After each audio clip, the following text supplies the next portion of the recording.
Como estamos em relação à valorização dos professores no Brasil, em São Paulo e aqui em Jacareí? Os mestres, como se dizia antigamente, têm sido valorizados não só em termos de remuneração, mas em condições de trabalho, planos de carreira e outros incentivos à docência?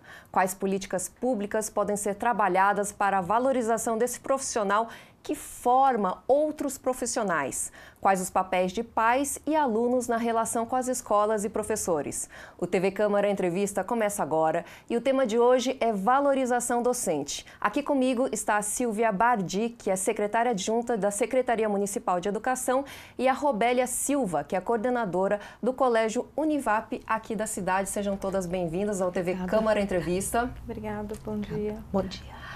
O que a gente fala de valorização docente, valorização dos professores, e a gente sabe que valorização vai muito além de salário. Não é só salário quando se fala em valorização. O que seria valorizar de fato os professores, na opinião de cada uma de vocês? Quem começa? Posso começar. Valorização, realmente, como você diz, não é salário. Valorização é formação, mais carreira, mais salário, mais condições de trabalho e, fundamentalmente, saúde. Esse conjunto de fatores promovem a valorização do profissional. Robélia. Primeiro, quando eu penso em valorização do docente, primeiro eu acredito assim na escolha que ele fez. Quando eu escolho ser professor, né, independente da disciplina ou para que faixa etária, qual é a valorização que eu tenho em relação à minha vida escolar? Todo mundo escolhe ou pensa num professor que te cativou, num professor que realmente fazia aquilo por amor, o brilho naquele olhar. Eu lembro, acho que cada um pode lembrar do professor que realmente te conquistou e às vezes aquele professor te deu apenas uma pincelada para você seguir a carreira naquela profissão. É uma valorização que às vezes não é tão reconhecida, né, pela sociedade, às vezes pelos pais ou mesmo pelos alunos, mas é uma valorização que primeiro parte da pessoa que escolheu. Eu escolhi ser professora, que eu vou me valorizar, para que assim eu possa passar adiante aos meus alunos, aos pais, a minha escolha. É uma valorização que realmente depende do salário, depende da infraestrutura, depende da minha condição de trabalho, da minha saúde, mas eu ainda acredito que, primeiramente, sobre a minha escolha. Eu escolho e faço bem aquilo que eu escolhi. Robélia, eu estava até lendo, eu li um artigo que falava justamente sobre isso. Fala que poucas são as pessoas que escolhem ser professor. Geralmente é assim, você fez uma graduação, você tô precisando de uma renda extra, né? Então eu sou bom nisso, ou então de repente você tá ali meio com um tempo a mais e alguém fala assim, olha, já que você fez graduação em história, em geografia, você não quer, tô precisando de um professor de geografia. Então esse artigo falava assim que os professores acabam meio que acontecendo e poucos são aqueles que escolhem lecionar de fato, escolhem ser professor. Você acha que isso influencia, então, influencia muito nesse mundo da docência, nessa valorização dele mesmo se escolher docente? Sim, eu acredito que sim, mas quando você faz uma faculdade que a tua meta é trabalhar com jovens, ministrando aulas, tanto no ensino básico ou mesmo na graduação, já é uma escolha antecipada. Se eu faço uma faculdade de engenharia e eu posso ministrar aulas de matemática, é minha segunda opção. Eu não escolhi esta primeira opção de ministrar ou fazer com que alguém cresça dentro da disciplina de matemática. Mas sim, minha primeira opção foi ser engenheira. E aí sim, vem aqui dar aula de matemática que eu estou precisando na minha escola, tal. Aí eu acho que encaixaria desta forma. Mas a partir do momento que você escolhe fazer uma licenciatura, que a gente já não tem uma quantidade grande de alunos, adolescentes querendo ser professores, mesmo pedagogo ou mesmo uma disciplina específica. E aí você não trabalha em cima do que você escolheu, daí eu acho que não junta uma coisa com a outra. Você fez uma escolha errada lá atrás. Porque a partir do momento que você escolhe uma licenciatura, você tem que fazer daquilo, da sua escolha, a parte mais feliz da sua vida, que você escolheu para sempre, ser professor. Educar, trabalhar com o aluno, com o filho do outro. E aí, desta forma, ministrar, acho que coerentemente, a sua escolha feita com 17, 18 anos. Que hoje, atualmente, nós não temos tantas, né? As pessoas não querem mais este peso, como alguns colocam, nossa, você é professor? Sim. Coitado. Sou professora com muito orgulho. Então, assim, é engraçado como a gente sempre foi bem reconhecido pelos nossos avós, pelos nossos bisavós, que o professor realmente era. E hoje, quando alguém fala, coitado, você escolheu essa profissão? Não tinha outra? Não, é o que eu escolhi. Então, acho que é uma escolha, é um brilho, é o que você faz por dom, por gostar e saber que aquele menino, aquela menina está ali e você é espelho para ele. Não que ele realmente vá seguir teus passos, mas você é espelho, sendo verdade ou não. Ainda falando sobre isso, e Silvia, você né, vice-secretária aqui da parte de educação na cidade, como é que vocês, né, você acho que deve ter uma visão bem grande da área pública e você deve ter uma visão bem grande do setor privado, como é que está justamente isso? Como é que está a qualidade das licenciaturas hoje? A qualidade das licenciaturas, tanto das escolas públicas quanto das escolas privadas, está sendo de qualidade? Está promovendo e está formando bons professores? Então, eu vejo que ser professor, você precisa ter conhecimentos técnicos e conhecimentos pedagógicos. E não basta você querer ser professor, você tem que se formar para isso. Eu vejo que a formação acadêmica, ela está com muitos problemas, de várias ordens, conceituais, filosóficas, sociológicas, principalmente diante de tanta inversão de valores e da grande dificuldade que as pessoas têm de entender o que é educação primária, o que é educação secundária, né? Como integrar tudo isso. Muitas vezes eu vejo as pessoas comparando o Brasil com outros países, esquecendo de que tudo é questão de cultura. E essa cultura, ela é construída pelas pessoas. Então, se hoje nós temos aí um panorama que não é o que a gente gostaria, a gente precisa ter maturidade para analisar tudo isso. Existem muitas pessoas que se dizem entendidos na educação, né? Todo mundo tende a dar a sua opinião sobre a educação e às vezes uma opinião até que é dolorosa para a gente que é educador, né? Eu estou há 30 anos na educação, já fui professora, 25 anos, de todos os segmentos da educação básica e superior. Eu já fui coordenadora pedagógica, eu fui diretora de escola e agora estou secretária de educação adjunta. E assim, é claro na minha cabeça, a profissão professor é a melhor profissão que existe. Eu penso que a pedagogia, todo mundo tinha que ser obrigado a fazer pedagogia antes de fazer qualquer outra coisa, porque a pedagogia te fundamenta a viver em sociedade e viver bem em sociedade. E a escola, ela tem a função social dela, que é construir, eu não vou falar transmitir, porque existe uma fundamentação teórica aí, de construir e compreender os conhecimentos elaborados pela humanidade para melhorar a vida das pessoas. Educação e vida é junto. Então, a escola, ela não é boa quando ela não capacita a pessoa para a vida. Para a vida como pessoa humana, a vida como profissional, a vida como ser social, né? Então, quando eu tenho, por exemplo, um vizinho que me causa muitos problemas, ao meu ver, eu já passo a pensar, nossa, como foi a educação na vida dessa pessoa? Sendo educação primária e sendo a secundária, né, que é um complemento. Hoje existem muitas distorções, né? E com tudo isso, a precariedade da formação superior não está boa a formação superior.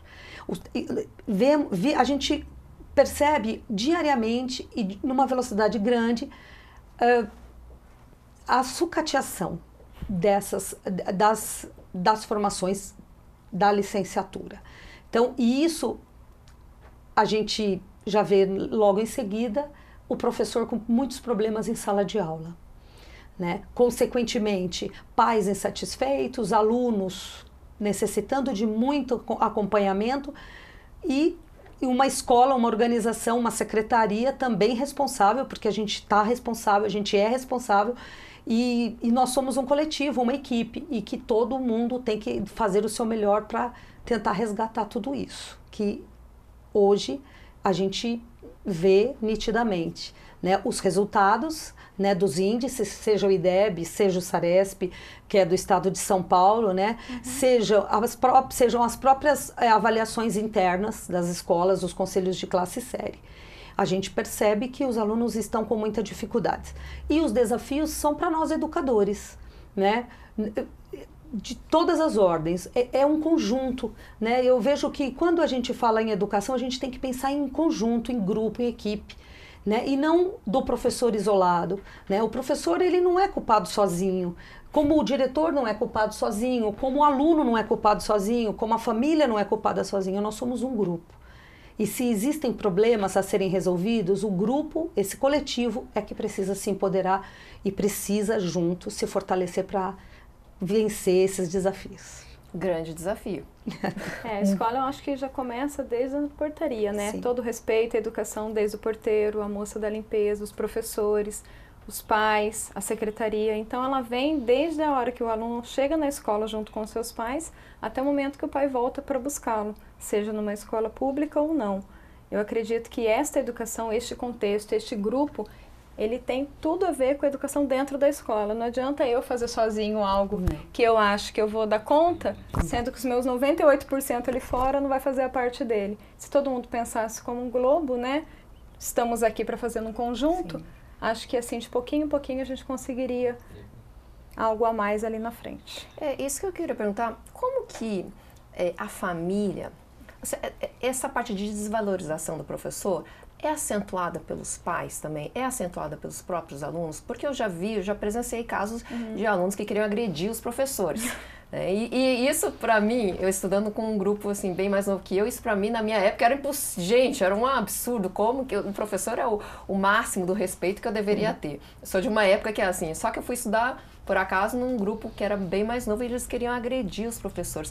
Como que os alunos desvalorizam os professores? E será que isso também não vem dos pais que desvalorizam? Não sei se vocês presenciam atitudes de pais que desvalorizam o professor. O professor é uma autoridade. Assim como o pai, a mãe é uma autoridade. Quando as famílias estão com problema de ordem, de autoridade, dessa ordem, o aluno que desrespeita um professor, ele desrespeita o pai e a mãe. Porque ele não consegue enxergar que esse professor é uma autoridade. Não é com autoritarismo, eu não estou falando de autoritarismo, eu estou falando de autoridade. A autoridade é quem vai à frente, é quem direciona, quem dá o caminho, que dá e promove isso, né?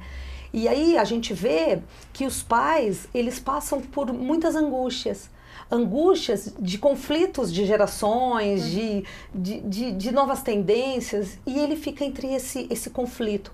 E aí, ao invés dele se unir à escola, ao invés dele se fortalecer junto aos mestres, ele fica contra a escola, ele fica contra o professor, ele tira o poder que o professor tem de transformar a vida do filho dele, né? E isso começa, como você disse, é inadmissível você desrespeitar um pai e uma mãe, não importa como ele seja. Como é inadmissível um aluno agredir um professor, mas também é inadmissível um mestre e um pai e uma mãe desrespeitar uma criança e desrespeitar um aluno. Então, é complexo, né? Isso é muito complexo, mas é importante que a gente não perca jamais as concepções de vida, de sociedade, né? de relação humana. Né? Quando eu vejo, por exemplo, crianças agredidas, isso me afeta. Porque eu falo, meu Deus, isso não é possível fazer que isso aconteça por um pai, por uma mãe, por qualquer adulto, mas também o professor, que também não está fácil para o professor, né? Lidar com tudo isso, né? Porque o professor, ele é um ser humano. Gosto muito de um poema do Paulo Freire, quando ele diz que o professor é gente, que o diretor é gente, que o funcionário é gente. Todo mundo é gente, né? O pai é gente, a mãe, todo mundo. E o grande desafio é você articular tudo isso de forma harmônica, dentro de um ambiente escolar, por exemplo, onde existem muitas necessidades e diferenças. Obélia, como que os pais e os próprios alunos podem valorizar aquele que está ensinando, que está cuidando da formação dos alunos, sejam crianças, adolescentes ou adultos? Eu acredito também que numa escola, se não existe essa relação de conversa e comunicação família e escola, o aluno em si, ele faz realmente o que ele acredita ser verdade. Ou vou conquistar o meu pai por um lado, vou dizer uma coisa aqui ou ali. Na verdade, quando existe uma relação escola-família, num contexto, numa conversa direta, sem tantas entrelinhas, mas o que realmente acontece, o que realmente está afetando o filho dele dentro da sala de aula, com mais 30 alunos, né? São 30 criações, são 30 educações diferentes. Eu acredito que o pai, ele receba desta forma, de como se fosse um puxão de orelha, para que juntos a gente consiga trabalhar com o filho dentro da escola. Na verdade, quando o pai ele não recebe, realmente ele coloca o filho contra a escola, contra o mestre dentro de sala de aula, e isso vem de casa. A gente consegue identificar diretamente numa conversa primeira assim, com o pai, realmente que tipo de pai de família que a gente está relacionando. Como que o filho dele é na escola? Está aqui. É como ele é em casa também. Ele perde respeito, responde às vezes para o pai e para a mãe perto do professor, perto de um coordenador, dentro de sala da mesma forma. Aí o educar, o cativar o aluno dentro de sala para que estes 30 alunos que estão junto com eles não leve essa coisa do vai e vem para casa. Porque realmente a educação, quando ela não tem respeito algum dentro de casa, é nítido nos nossos primeiros 10 dias de aula.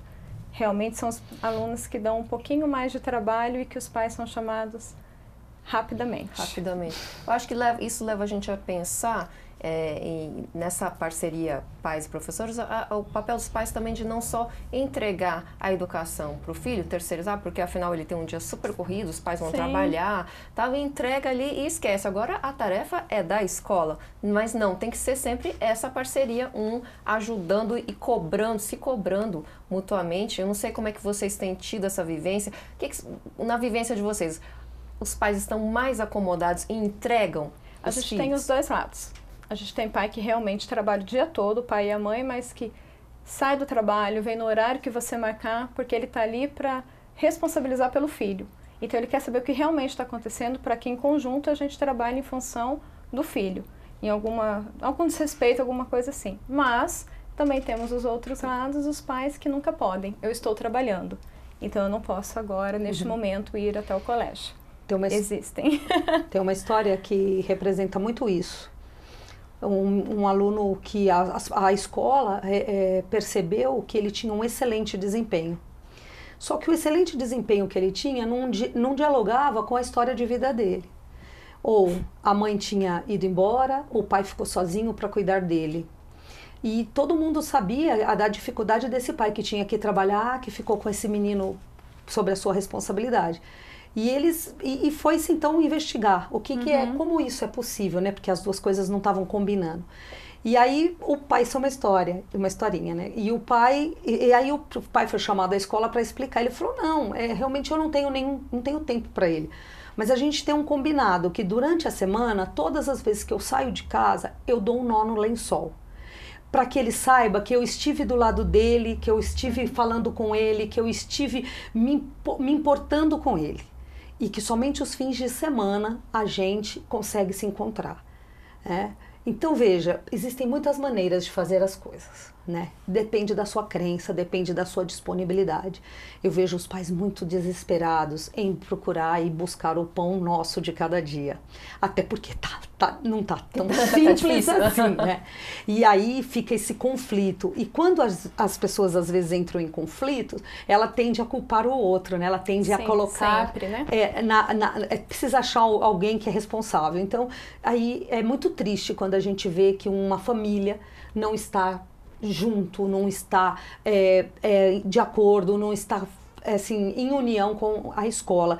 Ou quando um professor, por exemplo, tem problema com o pai, né? Então, a gente, como gestores, né, estamos mediando o tempo inteiro, sempre vendo que tem os dois lados, todo mundo tem a sua razão de pensar, né, de ser, existir, todo mundo tem. E aí tentar construir essa relação da melhor maneira para ajudar essa criança, esse adolescente, porque as coisas pioram muito na adolescência. Mas né? O desespero é correto. A gente vê o pai desesperado no segundo dia de aula, o que eu posso fazer, o que, que ele tem, é melhor levar ao médico. É como se algo fosse assim, resolver da noite para o dia. Então, alguns pais são bem desesperados em resolver alguns conflitos que existem mesmo de uma aprendizagem um pouco mais demorada, meu filho não aprende tão rápido, por quê? Então, alguma coisa eu quero encontrar, tanto ontem, não para amanhã, mas a gente vê um desespero bem corrido dos pais. E eles realmente querem resolver da noite para o dia. Por isso que o professor tem que ser valorizado, porque vocês não só ensinam, vocês são psicólogos, gestores de conflitos, coaches. Mas o aluno, ele olha pra gente dessa forma. Se ele faz alguma coisa de errado, ele vai primeiro olhar para o professor qual vai ser a reação dele. Se ele realmente vai dizer, não, não é isso, ou então sai, vamos conversar lá fora, vai ser a tua primeira fala com ele que ele vai falar assim, nossa, com ele não dá. Com ele eu vou lá conversar, tô com algum problema com ele. Ele sabe identificar plenamente em 2 dias de aula qual o professor que está ali na frente dele. Vou fazer algo. E já me repreendeu?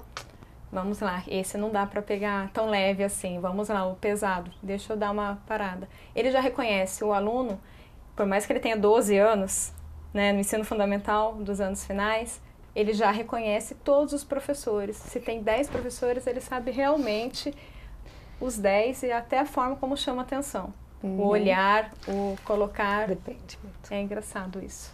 Gente, a gente vai dar uma pausa pequena aqui. O assunto de hoje é valorização docente no Brasil e principalmente aqui em Jacareí. O professor tem uma carreira que é sarcasticamente, às vezes, conhecida como sacerdote. E sobre isso a gente vai conversar muito mais no segundo bloco. Eu estou aqui com a Silvia, que é secretária adjunta de Educação, e com a Robélia, que é a coordenadora do Colégio Univap. E a gente volta depois do intervalo. Não saia daí, voltamos em instantes.